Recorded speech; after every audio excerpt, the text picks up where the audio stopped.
मध्य प्रदेश के लिए ये ऐतिहासिक अवसर है जब दक्षिण अफ्रीका से वायुयान से चीते मध्य प्रदेश के पालपुर कूनो अभयारण्य पहुंचे हैं और एक नई शुरुआत हुई है चीता परियोजना की, जो 70 साल पहले हमारे देश से विदा हो गए थे।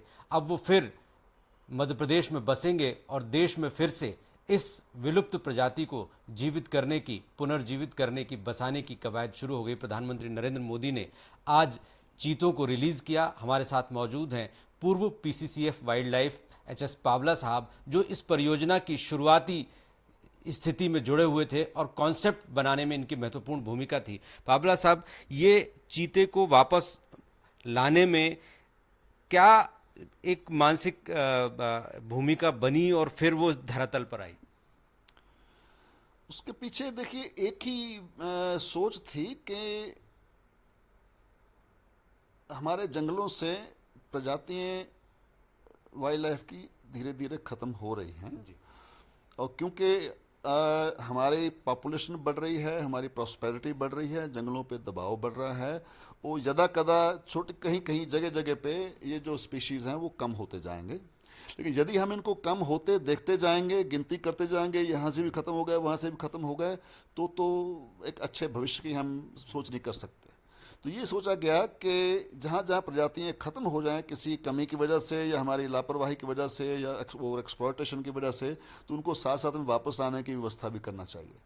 तो 2008, 9, 10 के आसपास हम लोग इस सोच पे काम कर रहे थे, जिसके अंतर्गत जब हमारे पन्ना से टाइगर ख़त्म हुए तो पन्ना में टाइगर वापस लाए।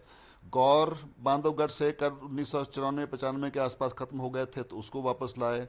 कान्हा से ब्लैक बक ख़त्म हो गया था वही 1990 के आसपास, उसको वापस लाए।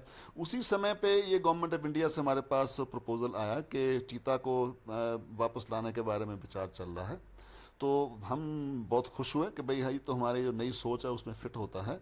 तो उसी के अंतर्गत, क्योंकि ये बाकी तो अभी रिसेंटली एक्सटिंक्ट हुई हमारे स्पीशीज़ थे लोकली, चीता ऐसा स्पीशीज़ है जो पूरे हिंदुस्तान से एक्सटिंक्ट हो गया था और बहुत समय पहले हो गया था।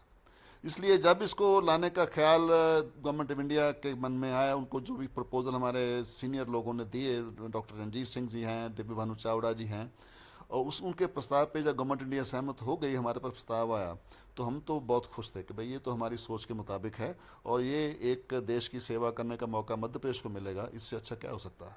जी। सबसे बड़ी बात यह है कि चीता 70 साल पहले यहाँ से विदा हो गया। एक शिकार के चलते आखिरी 3 चीते भी मारे गए। चीते का महत्व क्या है और भारत में इसका इतिहास क्या रहा है? कितनी तादाद रही होगी एक समय में, पीक पे कितने रहे होंगे और उनकी क्या भूमिका थी पूरे क्लाइमेट में, भारत के पर्यावरण में, यहाँ के बायोडाइवर्सिटी में? देखिए महत्व तो ये है क्योंकि वो हमारे देश का वासी है। जी।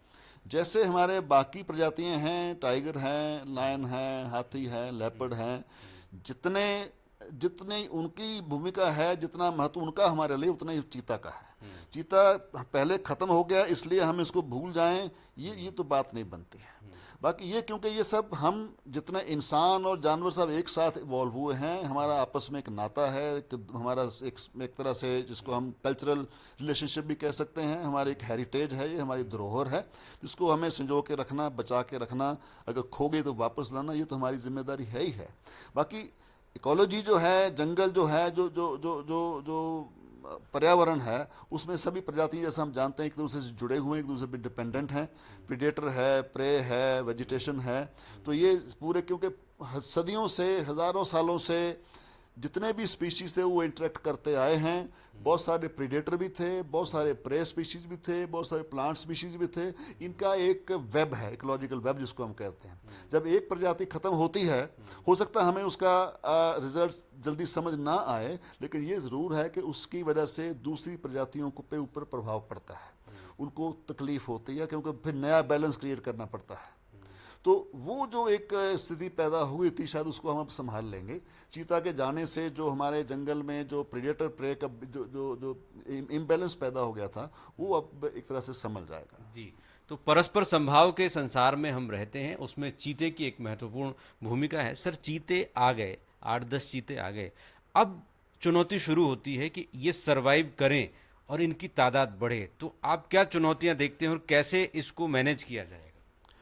देखिए, मेरे को चुनौती ये नहीं दिखती कि चीते बढ़ें और ब्रीड करें। ये तो मेरे ख्याल में ये बहुत बड़ा काम नहीं है। अगर हम करवाना चाहें तो हम करवा सकते हैं। उसके लिए तो एक व्यवस्था चाहिए। मान लो आप अभी आपने 500 एकड़ का बाड़ा बनाया है, आप 5000 हेक्टेयर का बाड़ा बना लीजिए, चीते सुरक्षित रहेंगे, उनको भोजन दीजिए, पैदा होते हैं। मेरा सोच ये है कि चीते के आने से हमारे हिंदुस्तान के लोग लाभान्वित महसूस करें, उनके जीवन में कुछ पॉजिटिव हो।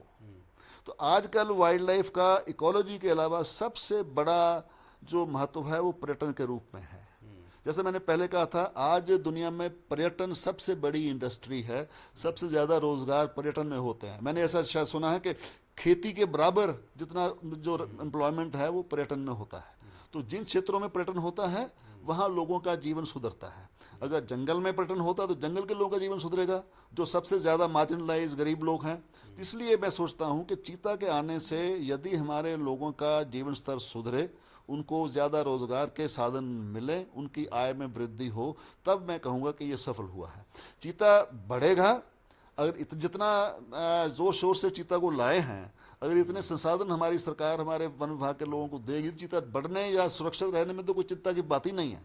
लेकिन चीता लोगों के लिए प्रॉब्लम ना बने, लोगों के लिए एक तरह से एसेट बन जाए, वो लोगों को लगे कि भाई हमारे और चीते होने चाहिए ताकि हमारा रोजगार और हो, हमारे बच्चों को ज़्यादा रोजगार मिले यहाँ के, तब हम कहेंगे कि चीता जो सफल हो गया। वो एक चुनौती है, उसमें बहुत सारी प्रॉब्लम्स रहती हैं, क्योंकि इंफ्रास्ट्रक्चर की प्रॉब्लम होती है, सोच की प्रॉब्लम है। ये ना हो कि उसका लाभ लेने वाले और दिल्ली से बम्बई से आने वाले बड़े लोग लाभ ले जाएं अपने बड़े बड़े होटल बना के, लेकिन लोकल लोगों को रोजगार ना मिले। तो हमें ऐसी नीतियाँ लानी होंगी कि चीते भी बढ़ें और साथ में उनसे जो लोगों को लाभ होना है वो भी बढ़े, और जो लाभ जो हैं उस स्थानीय लोगों को ज़्यादा मिले। बाहर के भी लाभ उठाएं, वो पाकिस्तान के नहीं, वो हिंदुस्तान के ही हैं, लेकिन लोकल लोगों को टारगेट करना पड़ेगा लाभ देने के लिए। जी, एक जो वाइल्ड लाइफ है उसका अपना महत्व है और हम जी रहे हैं क्योंकि वाइल्ड लाइफ है, और वाइल्ड लाइफ से ही हमारा जीवन जुड़ा हुआ है। इसके प्रति लोगों में इंटरेस्ट जागे, लोग उसके प्रति अवेयर रहें, इसके लिए एच एस पावला साहब ने 4 किताबें लिखी हैं जो इस वक्त अमेज़ॉन पे उपलब्ध हैं। आपने किस तरह की किताबें लिखी हैं और लोग उनको पढ़कर किस तरह से लाभान्वित हो सकते हैं? मेरी किताबें, मेरी जो जो जो सोच में जो परिवर्तन आया 35 साल की वन विभाग में सेवा करने के बाद, कि वन्य प्राणी संरक्षण कैसे करना चाहिए, अभी जो हम कर रहे हैं उसमें क्या कमियां हैं, और इसको अभी तक जो हमारे जो जो जो इस तरह से जो वन्य प्राणी संरक्षण है उसको जनता कैसे अपनाए, सबको लगे कि वन्य प्राणी जो जो होने से देश को फ़ायदा है, हम जनता को फ़ायदा है, और इसको बढ़ाने के लिए हमें क्या करना चाहिए, कहाँ कहाँ कमियाँ हैं, बेसिकली उस विषय पर मैं ज़्यादा मैं कहानी एक नहीं लिखता हूँ, तो ज़्यादा फोटो पे जोर नहीं देता हूँ, मैं केवल सिद्धांतों पे जोर देता हूँ। वन्य प्राणी संरक्षण के ये सिद्धांत हैं और यहाँ तक हम लोग कर पा रहे हैं, यहाँ तक अभी कमी है, ऐसा इसको हमें अपने पॉलिसी को, नीतियों को, कानून को बदलने की ज़रूरत है, सोच को बदलने की ज़रूरत है। उन चीज़ों पे मैं ज़्यादा जोर देता हूँ। सर, एक तरफ हम वन्य प्राणियों को दूसरे महाद्वीप से लेकर आ रहे हैं, लेकिन मध्य प्रदेश में आप लंबे समय तक काम करते रहे हैं, मध्य प्रदेश में फॉरेस्ट कवर एरिया लगातार घटता जा रहा है। इसके क्या कारण हैं और कौन जिम्मेदार है? नहीं, ऐसा नहीं है। ये एक भ्रम हो गया लोगों को, जंगल कम हो रहे हैं। जी। हमारे जंगल कम नहीं हो रहे हैं। पिछले 20 सालों से तो मैं देख रहा हूँ, सैटेलाइट इमेजरी के प्रूफ के आधार पर कह सकते हैं कि जंगल हमारे कम नहीं हो रहे हैं, बढ़ रहे हैं, लेकिन जंगलों के अंदर जो पेड़ों का घनत्व है वो काफ़ी जगह कम हो रहा है, क्योंकि हमारी जो संस्कृति है, हमारे लोग जंगलों से जुड़े हुए हैं, उनका बहुत सारी निर्भरता, उनको चाहे जलाऊ के लिए हो, चाहे ढोर के लिए हो। जब तक हमारा लाइफस्टाइल नहीं बदलते हैं तब तक जंगल पूरी तरह सुरक्षित नहीं हो सकते। ये जंगलों का उजड़ना तो केवल हमारी निर्भरता पे डिपेंड, कितना हम वहाँ से निकालते हैं। यदि निकालना लोगों की मजबूरी है, अगर लोगों को कोई और दूसरा विकल्प देते हैं, चाहे उनको प्रोडक्ट के रूप में, चाहे लाइफस्टाइल के रूप में, तो जंगलों का जो विनाश है वो रुक जाएगा। और जंगलों का विनाश रुकेगा तो नेचुरली हम और जो जीव जंतु सब खुश रहेंगे। सर, जीव जंतु, आखिरी सवाल है, जीव जंतु सरवाइव करें ये ज़रूरी है, लेकिन चीता भी हम ले आए, टाइगर्स की संख्या भी बढ़ रही है, लेकिन ये शहरों की तरफ आ रहे हैं। भोपाल में हमने देखा है कि आसपास घूमते रहते हैं, शहर के अंदर भी पार्कों में घुसते हैं। तो ये समस्या कैसे हल होगी? ये समस्या, मेरी किताबें यही गाना गाती हैं। जी। हमारी जितनी सोच है, ट्रेनिंग है, उन दिनों में बनी थी जब हमारे वन प्राणी खत्म हो रहे थे।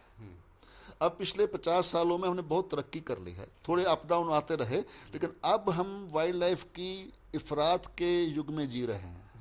हमारे पास इतने हाथी हैं कि हिंदुस्तान शायद इतने हाथियों को सपोर्ट कर ही नहीं सकता। शेर अभी 4,000 हैं, इससे ज़्यादा होगा तो हमारे लिए समस्या बन जाएगी, तेंदुए होंगे तो समस्या बन जाएगी।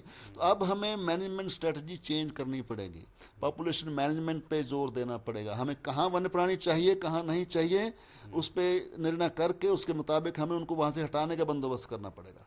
तो जनता की सेफ्टी हमारे लिए पहले है, वन्य प्राणी सब कुछ जनता के लिए है। अगर हमारे लोगों को तकलीफ होने लगी वन्य प्राणियों से, तो वन्य प्राणी बचेंगे ही नहीं, चाहे हम कितना जोर लगा लें।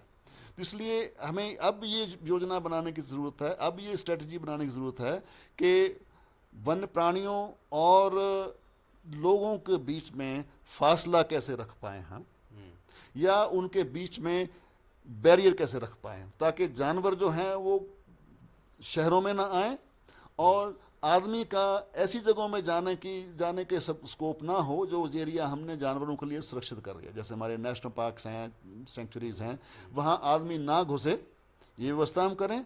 दूसरा, वो जानवर बाहर आके हमारे खेतों को बर्बाद ना करें। हमारे शहरों में हाथी घूम रहे हैं, देख रहे हैं, वीडियो देख रहे हैं हम लोग, ये देखने को ना मिले हम। अब हमें वो स्किल्स, वो टेक्नोलॉजी लानी पड़ेगी। सीख रहे हैं धीरे धीरे अब, क्योंकि समय लगता है, हमारी सोच बदलने में टाइम लगता है। अभी हम जानवरों को छूने से डरते हैं, पाप समझते हैं उसको, लेकिन सबसे अच्छी वाइल्ड लाइफ मैनेजमेंट वहाँ होती है जहाँ वन्य प्राणियों का उपयोग जनता की सेवा के लिए किया जाता है। लेकिन अगर वन्य प्राणी समस्या बन जाते हैं तो उनका कोई भविष्य नहीं है। और अगर हमें बचाना है वन्य प्राणियों को, तो हर जन जन को ये हमें समझाना नहीं, बल्कि जन जन खुद मानना पड़ेगा लोगों को कि ये जानवर ना होते तो हम इतने सुखी ना होते। ऐसी हमें सोच, ऐसी हमें व्यवस्था, ऐसी हमें प्रक्रियाएं लानी पड़ेगी। तो जानवरों से ज़्यादा लाभ जनता को कैसा हो, सस्टेनेबल, 1 दिन का, 2 दिन का, 10 दिन का लाभ नहीं, हमेशा के लिए, ताकि हम हमेशा समझें कि जब तक जानवर रहेंगे हम खुश रहेंगे।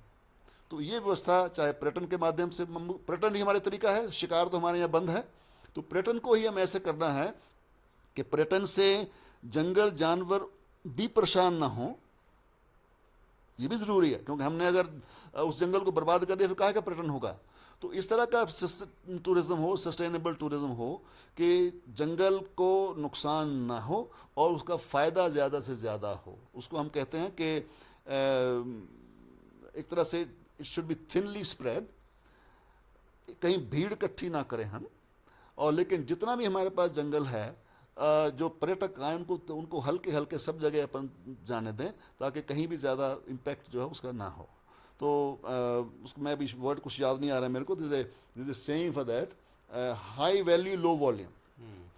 High value low volume tourism पे हमें जोर देना चाहिए कि वैल्यू ज़्यादा हो और वॉल्यूम कम हो। तो वन्य प्राणी कई देशों में नेशनल पार्क इसलिए बनाए जाते हैं, इसलिए नहीं कि वन्य प्राणी बचाने हैं, इसलिए कि उस क्षेत्र में विकास हो। वन्य प्राणी लाओगे, पर्यटक आएंगे तो पैसा खर्चेंगे, लोगों की जेब में जाएगा। और बाहर के लोग आएंगे तो राज्य को भी चिंता होगी, सरकार को चिंता होगी कि भाई लोग आ रहे हैं तो हमें सड़क भी अच्छी बनानी है, हमें टेलीफोन भी चाहिए उधर, और उधर हमें हॉस्पिटल भी चाहिए, हमें पुलिस भी चाहिए, सुरक्षा भी चाहिए, सब व्यवस्था हो जाती है। आप जाओ कान्हा के आसपास के गाँव शहरों से कम नहीं है। अब जब मैं 40 साल पहले था तो वहाँ हमें एक दुकान नहीं मिलती थी। तो आज वहाँ जाओ तो लाइट ही लाइट दिखती है। कुछ लोगों को अच्छा नहीं लगता, वो अरे ये तो जंगल था, ये तो शहर जैसा बन गया, ये तो अच्छी बात नहीं है। लेकिन लोगों को सुख है, लोगों को रोज़गार मिल रहा है, लोगों को जो सार्वजनिक सुविधाएं हैं वो पहले नहीं मिलती थी, अब मिलने लगी हैं वो। तो यही हमें करना है कि जो वन्य प्राणी हैं, जहाँ हमारे नेशनल पार्क सेंचुरीज हैं, ये विकास का साधन हो, ना कि लोगों के लिए कठिनाई का साधन। जी, तो पावला साहब ने बहुत अच्छी बात कही। परस्पर सामंजस्य से, एक दूसरे के साथ निर्भरता के साथ हम एक दूसरे की चिंताओं का ख्याल रखते हुए आगे बढ़ें, वन्य प्राणियों का महत्व समझें, लेकिन लोगों की ज़रूरतों को भी समझें, उनके विकास के मुद्दों को भी एड्रेस करें। इसी माध्यम से ये एक बहुत बड़ी पहल होगी। अतुल पाठक, स्वराज एक्सप्रेस, भोपाल। मध्य प्रदेश की हर छोटी बड़ी खबर से अपडेट रहने के लिए सब्सक्राइब कीजिए MP स्वराज।